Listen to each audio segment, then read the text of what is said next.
Hi, everyone. Welcome to the Don Lemon Show, a very special show for you. I want you to sit down and watch or pay attention wherever you are, okay? During the latter half of this week, Donald Trump's ICE immigration raids began in earnest. We have seen the video, we've heard the stories. Federal agents swept through multiple cities all across the country, rounding up scores upon scores of undocumented people. So far, it seems they are prioritizing individuals with criminal records. But we've also seen many reports of law abiding men and women being caught up in this crossfire. So the fear, it is palpable. It's palpable in undocumented and documented American communities alike. So I want to pose a question to you, okay, as these raids continue here. How will they affect the day to day life of all of us who live in this country? How is it going to affect the day to day life of all of us who live in this country? And more specifically, how will the agricultural industry be impacted and other industries as well? Construction, services, so how is it going to affect that? All right. MAGA voters often cite the price of eggs. That's the reason that they voted for Donald Trump. So, will these raids bring those costs down? Today, I've got the perfect co-pilot, perfect person to talk to about this. I have a very serious and I think open-hearted, open-minded discussion. Brian Reisinger, the author of Land Rich, Cash Poor. There it is up on your screen and in my hand as well. My Family's Hope and the Untold History of the Disappearing American Farmer. Brian, I am so grateful that you're joining us today. How are you doing? Man, I'm doing great. Thanks for having me on. I really appreciate it. Good, good, good. Great. And so, look, let's talk about these things. Brian, before we start talking about politics and immigration, I just want to properly introduce you to my audience. And I hope everything is correct. You're a fourth generation farmer, right? Can you talk to me about you and your family's story? Yeah, absolutely. I appreciate that kind of question more than anything as we, like you said, get to know people. And our farm is four generations, as you say. It began when my great grandpa and great grandma fled pre-war torn World War I Europe, to dig a better living out of the dirt. And it persisted through the Depression as my grandpa climbed into the middle class. It persisted through the farm crisis in the 1980s as my dad and mom carried it forward during that tumultuous time. And it carries forward today. My dad and mom are still farming. My sister's working to take it over, and I'm honored to tell our story and be involved in a little bit myself, trying to figure out where we go from here. Because through all of that, the one thing that our family has seen that is just a common thread is that the average American farmer continues to see it harder to make a living each year. And there's different types of farms, different eras of history, different challenges, different times of prosperity as well. But that's kind of been the overall trend. And so with me and our story, I try to talk about what is our personal experience, what's our lived honest experience with that, and how does that fit with the bigger issues, the hidden, reasons that farms have been disappearing at this point for a better part of a century. All right, we're going to talk more about that. Thank you for that. So, look, I understand that you watched one of our recent episodes about the dangers that farmers are facing when it comes to these. Back then, it was a proposed mass deportation or raids. And look, I was a bit hyperbolic, but also I was also upset because of kind of the racist nature of how people were responding to the possibility of this and their lack of understanding. Right. And so sometimes to get people's attention, you got to do that. And so I'm glad I got people's attention. But after you watch that, you release a statement saying, quote, our immigration policies have to account for the massive workforce it takes to feed our country. About half of the hired workers on American farms are at risk of vanishing, and the loss of crucial labor when we're already losing 45,000 farms per year could mean the loss of even more farms. Wow. Talk to me about that. Yeah, the other thing about it is it ties to so many things that affect people who've never set foot in a barn, right? Because if we're losing our farms, we're losing our food security. It affects the price of our food. It affects the ability to deliver that food, and so it really affects all of us. And I appreciate, I try to get a laugh when I can out of things, and so I can understand a little bit of hyperbole. The reality is, I think it kind of touches on a really serious issue. And farmers, I'll be honest, I try to be an independent voice talking about how issues affect farmers, not be necessarily trying to argue in one political direction or another. Because the reason for that is farmers are in a position where the cross currents that they face are much more complex than the political boxes that we all put each other and ourselves into sometimes. And immigration is a perfect example of that. So, look, there are people in the farm community, a lot of farmers, a lot of people in rural America who believe in securing the border. I think there are people on both sides of that who, believe in that general thing, right? But at the same time, farmers, even those who are really passionate about making sure that we secure the border, also to some degree are affected by what happens to our immigrant labor. And the estimates vary, but it always bounces around that 50% mark in terms of the amount of farm labor that's derived from immigrant labor. And so, if all of a sudden you can't get the job done, I mean, some farms just can't move forward, but also, labor can become more expensive. That can make food more expensive. It has a huge ripple effect throughout our entire economy at that linchpin point where immigration meets farming. Hmm. Um, you bring up a very good point, right? I think everyone wants a secure border. I think every single person, regardless of your political stripe, knows that we have an immigration problem. It needs to be overhauled, and we need to find a solution without all the fighting and whatever, and blaming this side and blaming that side. It's got okay, but there are ways that we can actually do it in earnest, meaning our lawmakers and us, us as Americans, that we can do it. But everyone wants it to be so political, and they think that it's either. I think they think it's either black or white. It's either extreme or nothing at all, right? And so I want you to watch this. This is from CNN, their interview with a dairy farmer. By the way, the dairy farmer didn't believe that there was going to be these raids or deportations, but also said they can't survive without those very people. That's why he didn't believe that it was going to happen. Watch this. What percentage of your workers are not U.S. born? Probably half. About half? Yeah. How many hours does this go on? It's 24 hours a day. We could milk 8 hours a day, but it wouldn't be feasible or profitable for us to produce milk. So you need workers like this year-round? Yes. Yes. Governor Kristi Noem of South Dakota, her farm is just a few miles away. This farmer who voted for her, who voted for Trump, who still supports them, doesn't believe that they would round up immigrants and ask them for their immigration status, because it's an open secret that farms in this state are held up by undocumented workers. Are you worried, like some of your other farmers, that if there were a mass roundup of undocumented migrants, that you might lose workers, you might not have enough workers? Well, the question I asked, how are they going to do that? Within 2 days, we will not have food. There will not be food anywhere. 2 days? Yes. That's why I predict nobody will be filling the shelves, nobody will be producing food. If we once have to shut down and be gone, it's never coming back. Does Governor Noem understand that? I would think so. You have a lot of faith that they're not going to do what they're saying. That's pretty much what I'm thinking. So we have to trust in our officials that are put in place. Brian, what do you say to that? Yeah,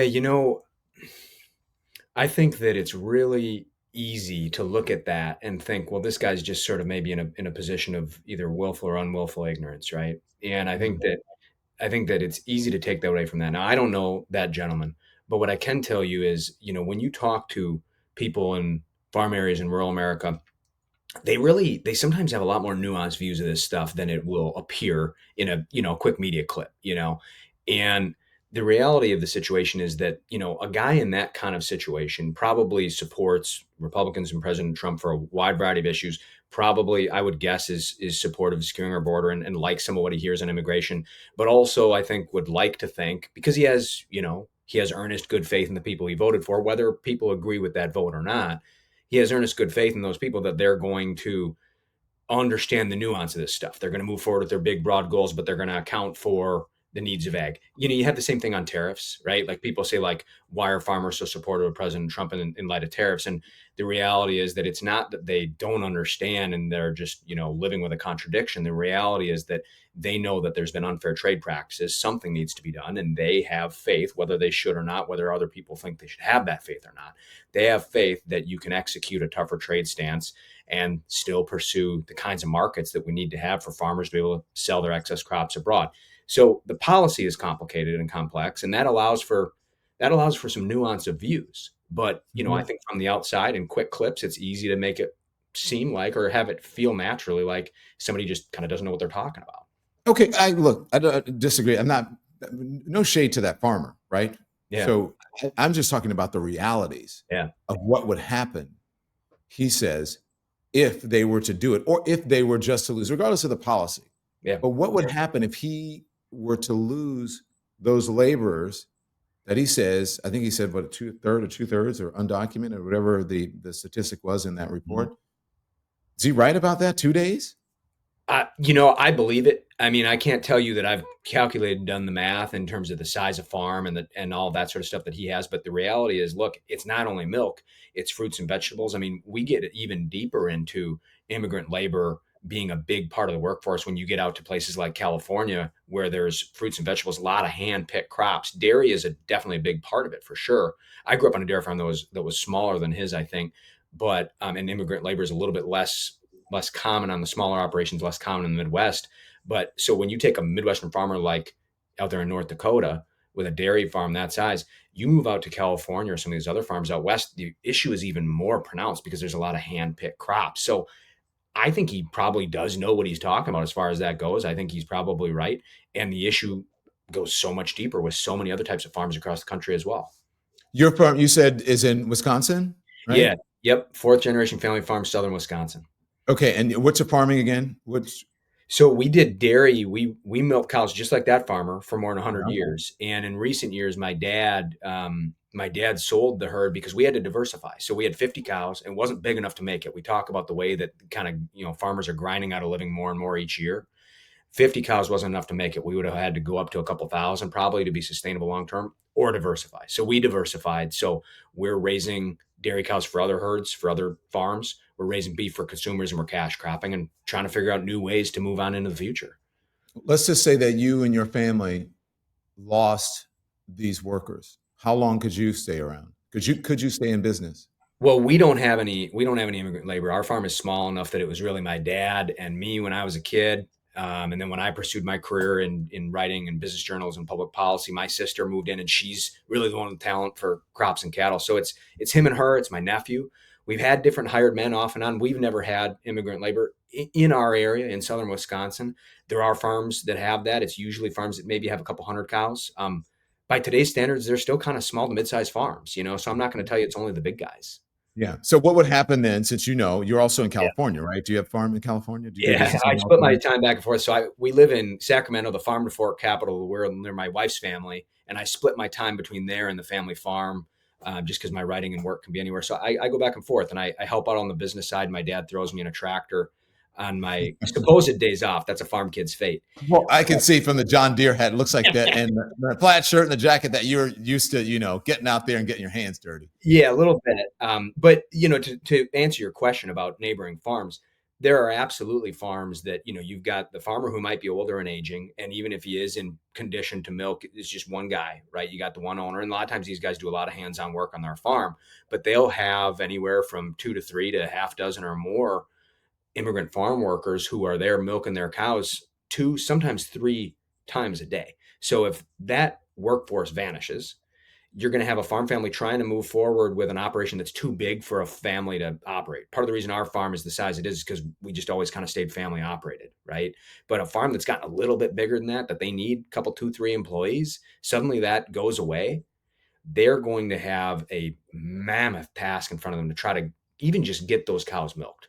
And the cows will get sick if they're not milked. The milk will spoil. It'll affect the supply very quickly. Yeah, and the strawberries won't get picked and all of those things, right? That's right. And so then what happens to what happens to the supply chain then? What Yeah. happens to, the folks who own the grocery stores? And then on top of that, the Americans who are looking for it. First, it affects the farms, right? Yep. And then it goes through the entire supply chain. Yep. So then what happens? Well, you're going to have scarcity. You're going to have, because in some cases, produce is going to rot or milk is going to spoil. That stuff that does get through the supply chain, you have a chance of it being more expensive because it is more scarce and or it is being produced with more expensive labor, right? Those farms that do figure out a solution, maybe they get neighbors to come help them. Maybe they pull it off themselves, but they might have to hire other people who they're going to have to pay really, kind of wild wages to get people to want to do that work because it was people that weren't in that workforce, And so if they can pull it off, there's going to be higher built in what my dad would call input costs. And so Mhm. you're going to have scarcity and you're going to have higher prices if we don't have a solution to this workforce issue. And to your point, it's milk, it's strawberries, all fruits, it's vegetables. It's really a really wide spectrum. Yeah, is it peanuts and Oh yeah, all that's a those great things? question. I mean that, almonds, cashews. I mean everything from your staples to kind of your Potatoes? yeah, absolutely, absolutely, all that kind of stuff. Do you think that the lawmakers in Washington, the folks who are proposing this, do you think they get that? Do they understand that? Do you think that? I don't think they do, and this is where I think for farmers, and this gets at whether people support President Trump or not.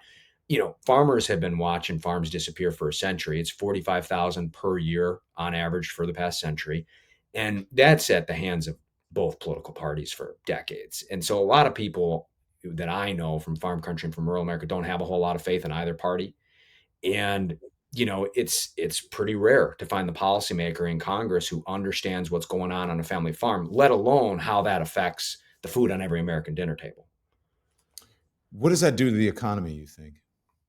Oh, well, it puts us in a completely unsustainable position. Just stepping back for a moment from the immigration question, although it's part of it, right? Stepping back, we have a situation where our farms have been disappearing for so long that it's not in a sustainable position anymore. And it's part of a broader food economy that is dominated by uh, extreme integration. Like all across the American economy, we have industries that are dominated by large players, right? So the food industry and the ag industry are not unique. They're chasing the rest of the economy. They're trying to keep up with the Joneses all across the economy, right? So that's part of what's been the pressure for farms to get bigger too. But what all that nets out to is that we have a food economy where there are too few ways for our food to get from the farm gate to the dinner table. We saw this during COVID when the supply chain locked up, right? Because you'd have a meat processing center or you'd have a distribution center go down. These facilities are so big because of the way our industries are integrated that when one of them goes down, it has a massive impact on our supply. So in COVID, we had this huge stress test of our food system and we failed it. That's why food was scarce, why food was so expensive, why it's still been rising faster than the rate of inflation, whatever the parties say about why inflation's happening. We're seeing it with bird flu right now too. You talked about the price of eggs. Why are eggs so expensive? Bird flu is hitting, but the thing that people aren't talking about is that the underlying issue is that we have this highly integrated food system that doesn't leave a lot of paths for if you've got a bunch of farmers down the road who are selling eggs as well as a whole bunch of different types of food products and stuff, it's not as big of a deal for you if a massive distribution center across the country goes down, wiping out our egg supply for a couple of weeks, right? But we have this supply chain that it's a modern miracle, but it has these deep vulnerabilities. Yeah. Look, I'm glad you said that because folks like to blame whoever's in office, and many times the people who are in office aren't really that much in control of what is happening, right? They think that it does, but the main reason that eggs are so expensive right now is what? Isn't it because of the bird flu? Is that correct? Yeah, it's because of the bird flu, and when the bird flu wipes out, say it infects a farm, or say it infects you learn a shipment of eggs that was going through a big distribution center has bird flu, whatever the case may be. Because our food system is so integrated, the impact is more pronounced. Yeah. If we were more diffused, we had a less concentrated food system, it would still be terrible to have bird flu, but you'd have more eggs coming from more parts of the country, more places. So what again? I'll re-ask the question. So what then does that do to the economy if you have on top of that mass deportation of migrants, immigrants, undocumented immigrants? Yeah, I mean, if you have an immigration policy that isn't accounting for that workforce, the scarcity will be exacerbated. The food prices will go up both because of that scarcity and because there's probably going to be more expensive labor that needs to be hired to do that work. So you're going to see, more scarcity, more high food prices at a time when our supply chain's already vulnerable. And we see farmers going out of business, more farmers going out of business.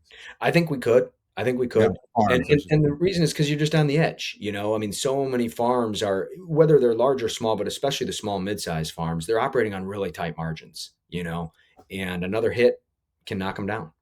Do you think folks need to become more educated? I know it's tough, especially in this environment when you get everything, like you said, it's in that soundbite, right? It's a short media soundbite.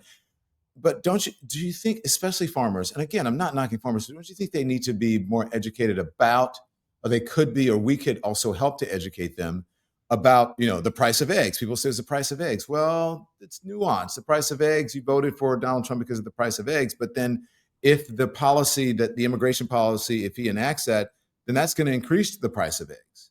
Do you know? So when you talk about people voting against their own interests here, what is the solution? I think that the big problem is our siloed conversations in this country. And I know you're someone who's battled that, but like we get these siloed conversations, and the reality well, the fact of the matter is farmers. So you got farmers who are in a media environment where they're hearing about other types of issues, right?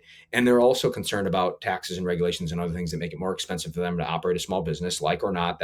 Those are other things they care about. So they hear a lot of things for why they ought to support Republicans that resonate with them, whether people will agree with that or not. And the issue of like immigration, they'll be a lot of times your average farmer will be engaged with his county and maybe state farm bureau. And the farm bureau will probably say things to them in honest good faith. We're working with your governor. We're working to make sure they understand the workforce issues. So a guy like that farmer, to just go back to him, he probably has a lot of different reasons he supports Republicans. And he is probably aware to a degree that there's kind of pressure, tension around this immigration issue and that it's a little more complicated, but he's hearing from his local state representative who's an ally of the governor, or he's hearing from the county farm bureau that gets their information from the state farm bureau. Hey, don't worry, Governor Noem's going to look out for you, or whoever the governor is. You know what I mean? And so it's complicated. It's more complicated for that person. The picture of information they have is different. Well, I see it here, and hear me out here, because I think Republicans have some good ideas about the border, how to fix it. I think that Democrats do. I just think it's the extremes, especially, if you are going to have mass deportation, that is the issue that I think farmers need to be. That's how I feel they're voting against their own interests. Not that they're supporting Republicans, but they're supporting the MAGA president who is proposing this drastic thing that could really put them out of business. And I think it is important for them to be informed. And maybe I'm remiss in doing it, but how does one do that? And also, I don't think that you can weigh in on this. I don't think that it is helpful to dehumanize these migrant workers, because you know them, and these immigrant workers, you work with them. I'm sure you know them. People, I hate the smearing of them as illegal aliens, as if they're some sort of foreign, they're not human. So talk to me about that, and also your connections with these hardworking people, because they are hardworking, and I know that I'm sure you have connections with them. And what do you think about, the demonizing of those folks? Yeah, the farmers that I know back home, believe in dignity for everybody, and they treat their workers right, and their workers are hardworking people. I mean, we've got, little small town near the closest town to our farm, Plain, Wisconsin. There's all kinds of folks living there who are immigrant laborers working on local farms, working for local business. Sometimes they get a hand up and they're able to start their own business, pouring concrete, painting houses, all kinds of things. People, it's the American dream happening in a lot of these small towns. And I think that what we have is people who are living with and working with people who they have a lot of respect for. And then there's a disconnect between that and the national conversation. I think that's true of the right and the left of everybody, where, it's really easy to have a connection with someone that you know personally and say, hey, I know this person. And, that discussion that's being had about, immigrant labor and things like that nationally, that's different. That's not where I am. I think a lot of people disconnect. And I think, to be fair, people do that on the right, the left, urban, rural. A lot of people look at what they see on TV, and and this is not like a trashing the media moment, although we can talk about the media, but like a lot of people look at what they see on TV, and they kind of view it as the national political circus, and they don't always connect it to what's real happening in their communities, even if there is a tie, to your point. Yeah, I don't like the demonizing of these workers, because I live in a place where there are lots of farms, and there are lots of conservatives, and even in my family there are conservatives, and who are Trump supporters the first time, but not since they're this whole deportation or mass deportation. They're not so happy with that, because they have farms, and they will tell you, yeah, we have a lot of immigrant workers. Some of them are undocumented. Let's just be honest about it. And that's the only way that they could keep their farms open and keep their crops tilled and what have you. That's just the truth. Yeah. And so I think America needs to come to that realization. And I think it's the folks who are deciding the policy in Washington right now, who happens to be the Trump folks, they need to come to that realization as well and be honest about it. Yeah, and I think that, the other thing is a lot of people, when they think about the immigration issue, if they have paid attention to it, for the last couple decades, they know that Congress has failed, to your point, a few minutes back, has failed for decades to do anything about it. And we don't have to live in this reality where people, you know, want to feel like they end up choosing between believing in securing our border and having a workforce, or having strong immigrant presence in our communities. It doesn't have to be that false choice, right? And it's the choice that Washington's left us in. And so I think that, it's true that, honestly, policymakers all across the board on both sides of the aisle have a lot of dialing in to do about the complexity of this issue, and the position that they've left, people in rural America, but everywhere, in, by leaving this issue unsolved. So, Brian, let's talk about the humanity of the immigrants and the migrant workers. This was a bishop at a church service that Donald Trump, his family, and members of his administration attended. Here it is. Let me make one final plea, Mr. President. Millions have put their trust in you. And as you told the nation yesterday, you have felt the providential hand of a loving God. In the name of our God, I ask you to have mercy upon the people in our country who are scared now. There are gay, lesbian, and transgender children in Democratic, Republican, and independent families, some who fear for their lives. And the people who pick our crops and clean our office buildings, who labor in poultry farms and meat packing plants, who wash the dishes after we eat in restaurants and work the night shifts in hospitals, they may not be citizens or have the proper documentation, but the vast majority of immigrants are not criminals. They pay taxes and are good neighbors. They are faithful members of our churches and mosques, synagogues, wadara, and temples. I ask you to have mercy, Mr. President, on those in our communities whose children fear that their parents will be taken away, and that you help those who are fleeing war zones and persecution in their own lands to find compassion and welcome here. Our God teaches us that we are to be merciful to the stranger, for we were all once strangers in this land. May God grant us the strength and courage to honor the dignity of every human being, to speak the truth to one another in love, and walk humbly with each other and our God for the good of all people in this nation and the world. Amen. What do you think?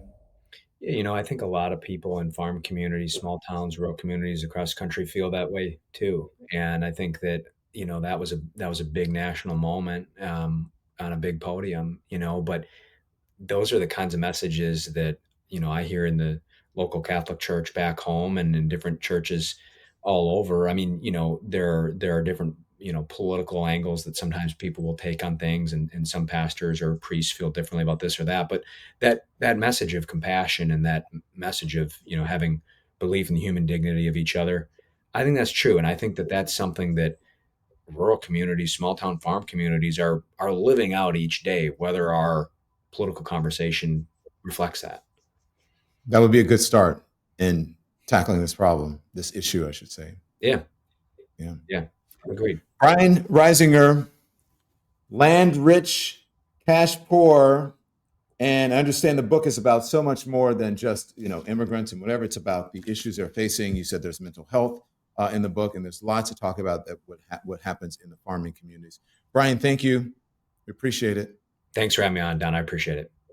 Thanks everyone for watching. Your support means the world to us. So make sure you hit the like button and you subscribe to our channel to make sure that you never ever miss a video. We're live every day, 10 a.m. Eastern time. We drop even more content at 2 p.m. Eastern and 5 p.m. Eastern. And if you want more Don Lemon Show content, we'd love for you to become a member of the Lemon community, where you will receive access to special community posts. You'll get exclusive content and members-only live shows. So head over to our channel page or click the join button on this video. Again, thank you for watching. We appreciate your love and your support, and we will see you next time.